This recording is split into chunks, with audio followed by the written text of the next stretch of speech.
More details have been revealed on OG Anunoby's contract, and also the New York Knicks have made an interesting roster decision for that 15th spot, and we're going to break all of it down. So what's up, guys? Welcome back to Knicks Digest. It's Chris here, and we're going to jump right into the video today because there's been some news that has come out on OG Anunoby's contract, which is something that I have wanted to know for a while. Ian Begley did a mailbag and specifically talked about this, and here's what he brought up when talking about how OG has that massive contract, and just when you look at his injury history, Begley gave us some important news. He mentioned that there are no injury protections in the deal of OG Anunoby's contract. All of it is fully guaranteed money. Now, obviously, that's something that kind of freaks me out due to the injury history that OG Anunoby has. He's struggled to play over 70 games in his NBA career, and in fact has not done that since his rookie year. So obviously we know that OG has injury problems. The saving grace is the fact of how good OG has been for the Knicks. He just manages to make them win games. Like, no, he's not going out there and putting up 30 points a night, but he's stopping whoever the opposing best player is from doing just that. His defense is the calling card. It's why he's getting paid so much money. And I know we all kind of saw that contract and like, ooh, $212.5 million for Anunoby? That's a lot of money. We all kind of had that same reaction of like, all right, it's good. It's a good thing that OG's back on the team. If we lost him, that would have been abysmal considering how the Knicks traded both Emmanuel Quickley and RJ Barrett to bring Anunoby in. At that point, you're then trading them for Precious Achiuwa, who's probably going to get moved, though that's a story for another day, where you look at this roster and then you'd have an OG Anunoby-sized hole in your wall. The Knicks were forced into paying him, and Anunoby knew that, and him and his agent, Sam Rose, Leon's kid, they really did a good job at capitalizing on that. Over this time, OG Anunoby is making going up, so an increasing amount of money every single season. It's a backloaded contract. He's getting an average of $42.5 million per year, 5 years, $212 million. So the Knicks really had to shell out the big bucks for him. He's got a player option in the final year of his contract. He's going to accept that. And after that, he'll be 32. And with an injury history, he knows he's never going to be able to make that money again. So he did the right thing because the Knicks, counting the playoffs, were 26-6 when OG was on the roster and playing games. However, one of those games was Game 7 against the Indiana Pacers, a game that the New York Knicks saw themselves lose because everyone was injured, and OG came out after 5 minutes because he was playing on an injured hamstring.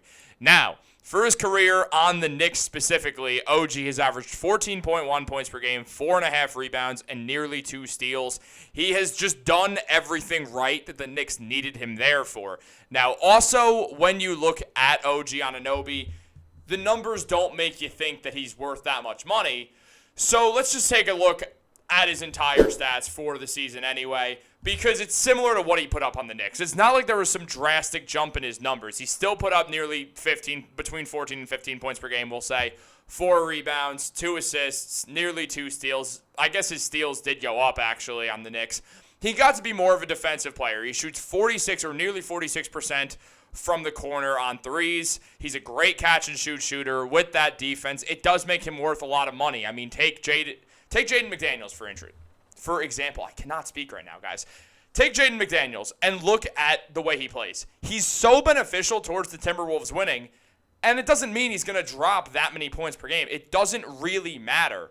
Like, when you look at the way McDaniels has played for the Timberwolves, he has drastically affected their winning. OG Anunoby does the same thing.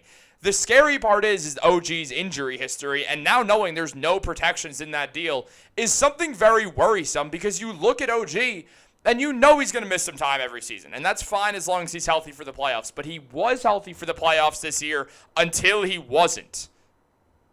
So I really thought the Knicks were going to manage to get injury protections in that contract. I'm assuming other teams were willing to give OG a similar amount of money per year as the Knicks, and the Knicks knew that they really had their hand forced and had to bite on OG. And overall, is it the right move? Absolutely. You traded for Mikal Bridges. You're in full contention mode. You want to win a championship in the next 5 years. You got to bite down and pay OG Anunoby that money. That is your option. You do not have another choice. Letting him go would have just made you worse. And what would you have even done with that money anyway? The Knicks were already over the salary cap. They're in the first apron now, which does make things a little difficult. Something we'll also talk about in a different video, probably the same one that we're talking about Precious in. But with the Knicks, they had to do it. It was the right move, as worrisome as it may be, and especially now knowing there's no injury clauses in it, which is worrisome. However, we also have something else to mention, which is the fact that the Knicks have made a decision on their 15th man for the roster spot. And let's take a look at it. Ian Begley mentioned that people familiar with the matter of the 15th man and Ryan Arcidiacono specifically said that late last month it was unlikely that the Knicks would use their 15th spot to sign Ryan Arcidiacono. He had spent the last parts of the last two seasons with the Knicks being traded twice just because of financial reasons. It was nothing else. They just had to make him part of trades so those trades could go through, though neither time the Knicks really wanted to trade him. Tom Thibodeau continuously praised Arcidiacono's professionalism and the way that he impacted the team despite the limited minutes, or, well, no minutes. But people familiar with the matter felt that it was unlikely that Ryan would be back under the current Knicks roster. Things can change if the Knicks make a trade, but if they plan to sign Ryan Arcidiacono, a close friend of Jalen Brunson's, to the 15th roster spot, they probably would have done so already. I have said all summer the New York Knicks are going to sign Ryan Arcidiacono at that 15th spot. Look, I think the reason they're not is because they're still working on making a trade for a true backup center. Now, Begley did talk about that, and as I've said, different video, and we're going to talk about that probably tomorrow. But right now, looking at the Knicks, you're like, okay, it does make some sense. You really do need more of a big man. Part of me's sad about it, honestly, because I like Ryan Arcidiacono. I think he's got good vibes for the team, and essentially, the 15th man hardly ever plays. The Knicks were using Ryan Arcidiacono the same way that the Bucks used Thanasis Antetokounmpo. And the argument is, well, Ryan Arcidiacono is not brothers with anyone on the team. No, he's just close friends with four of them and very close friends with the best player on the Knicks. So, yeah, there's some sense to it, I think, honestly. Tibbs likes him. He's just a good energy guy to have. It's so rare that the 15th man is even going to play anyway that you don't really think too much about going into it. On another side of it, I see that it is practical. I think people underestimate how important team chemistry is, but at the same time, you can't trust Ryan Arcidiacono to be in the game. And there are reports that the Knicks were not thrilled with the fact that they had to do a 7-man roster because they didn't trust the back end of the bench guys such as Daquan Jeffries and Diakite at the time, both of whom are elsewhere. So you're now looking at the Knicks and you're like, okay, I see why you're doing this. This makes sense. Though having Ryan Arcidiacono, I think, is good for chemistry and good for the vibe, something that's important, I don't think the Knicks need it as much anymore. The Knicks' identity has changed a lot over the last 3 years. Ryan Arcidiacono does not need to be an energy guy on the team. They don't need that as much because they have this group of friends, this very close team. Jalen Brunson's a great leader. You have Julius, who's been there for a while. You have Mitch, who's been there for a while, who in his own way brings good energy. You have guys...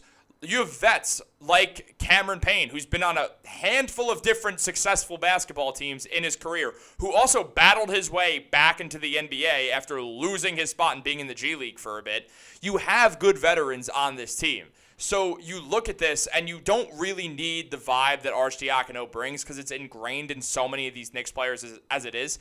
This is not a Knicks team that's going to forget to work hard. That is why you need an energy guy. The Knicks don't need that right now. Would I like Arcidiacono to be back just because I think it'd be cool? Sure, and I guess he does fill out the Nova Knicks at the end of the day. Obviously, he wasn't playing with all of them, but, actually, that's a complete lie. He was. But with Ryan, I hope that they do find a way to bring him back if they make some sort of trade, and I do think the Knicks will be making a trade. But, honestly,